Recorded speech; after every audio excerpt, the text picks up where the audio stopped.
ദൈവനാമത്തിന് മഹത്വമുണ്ടാകട്ടെ. ഇന്ന് ജൂൺ മാസം 15-ാം തീയതിയാണ്. എല്ലാ ശ്രോതാക്കൾക്കും കർത്താവായ യേശു ക്രിസ്തുവിൻ്റെ നാമത്തിൽ സ്നേഹവന്ദനവും ശുഭദിനാശംസകളും നേരുന്നു. ഇന്നത്തെ നമ്മുടെ ധ്യാനത്തിനായിട്ട് നാം തിരഞ്ഞെടുത്തിട്ടുള്ളത് ആവർത്തന പുസ്തകം 9-ാമത്തെ അധ്യായമാണ്. ഈ അധ്യായം മനോഹരമായിരിക്കുന്ന അധ്യായമാണ്. ഈ അധ്യായത്തിലെ മോശയുടെ ചില അനുഭവങ്ങളും ഇസ്രായേൽ മക്കളോട് ദൈവം പറഞ്ഞിട്ടുള്ള ചില കാര്യങ്ങളും ആവർത്തിച്ച് പറയുകയാണ് ചെയ്യുന്നത്. അതെ, ഇസ്രായേലേ കേൾക്ക എന്ന് പറഞ്ഞാണ് തുടങ്ങുന്നത്. നീ ഇന്ന് യോർദാൻ കടന്ന് നിന്നേക്കാൾ വലിപ്പവും ബലവുമുള്ള ജാതികളെയും ആകാശത്തോളം ഉയർന്ന മതിലുള്ള പട്ടണങ്ങളെയും വലിപ്പവും പൊക്കവുമുള്ള അനാക്കിരെന്ന ജാതിയെയും അടക്കുവാൻ പോകുന്നു. അതെ, ദൈവം അവരോട് പറയുകയാണ്, നീ യോർദാൻ തന്നെ അക്കരെ കയറുമ്പോൾ നീ കാണാൻ പോകുന്നത് എന്താണ്? എരിഹോ പോലെ വലിയ മതിലുകളാണ്. അതുപോലെ 7 അടി 6 ഇഞ്ചൊക്കെ നീളമുള്ളതായിരിക്കുന്ന വലിയ അനാഗ്യ മല്ലന്മാരെയാണ് നീ കാണാൻ പോകുന്നത്.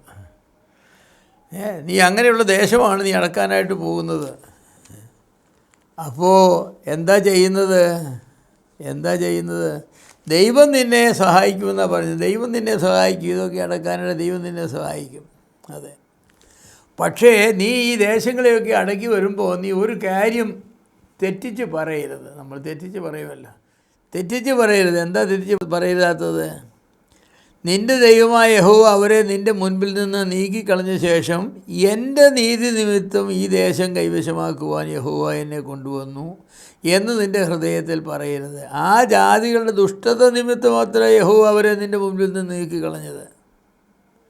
അതാണ് ഈ കനാനിൽ കിടന്നതായിരിക്കുന്ന കനാന്യർ, ഹിത്യർ, ഹിവ്യർ, പെരിസ്യർ, അമോര്യർ മുതലായിരിക്കുന്ന 6-7 ജാതികളുണ്ട്. ഇവരെ നീക്കിക്കളഞ്ഞത് എന്തുകൊണ്ട് എന്ന ചോദ്യത്തിന് നീ കൊടുക്കുന്ന ഉത്തരം എന്താണ്? ഞങ്ങൾ നീതിമാന്മാരായതുകൊണ്ട് എന്നാണ്. അദ്ദേഹം പറഞ്ഞു, ഇസ്രായേലേ നീ അങ്ങനെ പറയരുതെന്ന് പറഞ്ഞു. നീ അവിടെയുള്ള ആളുകളേക്കാൾ നീതിമാന്മാരായ ആളുകളൊന്നുമല്ല. നിങ്ങളുടെ കയ്യിലും ദുഷ്ടതയും നിങ്ങളുടെ കയ്യിലും വിഗ്രഹാരാധനയും നിങ്ങളുടെ കയ്യിലും എല്ലാവിധ കന്മഷമുണ്ട്. പിന്നെന്താ ഞങ്ങൾ ആ ദേശം നീക്കിക്കളഞ്ഞ് ഞങ്ങൾക്ക് തന്നത്? ആ ദേശത്തിലെ ആളുകൾ ദുഷ്ടന്മാരായതുകൊണ്ടാണ്.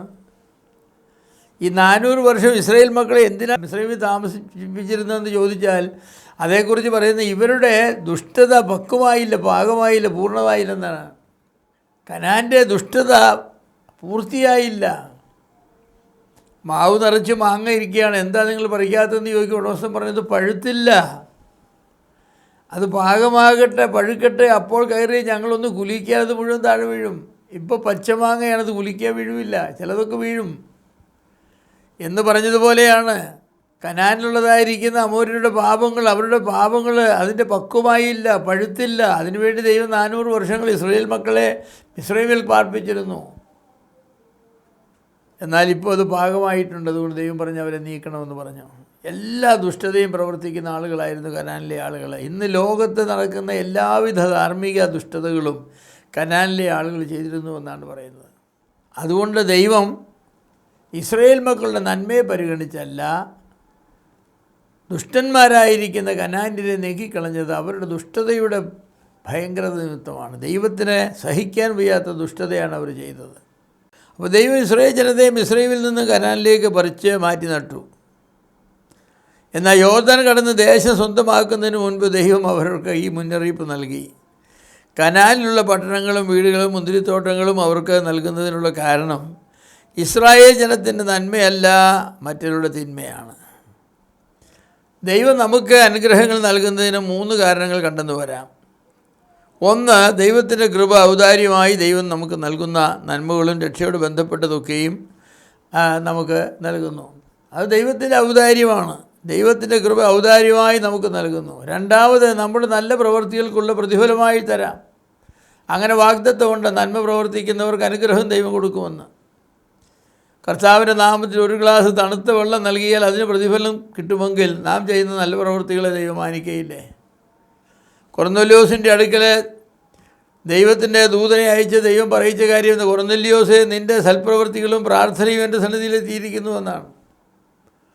വിജാതീയനായിരിക്കുന്ന കൊർന്നല്യോസിൻ്റെ പ്രാർത്ഥന ദൈവം മാനിച്ചു. അത് ദൈവം കേൾക്കുന്നവനാണ്.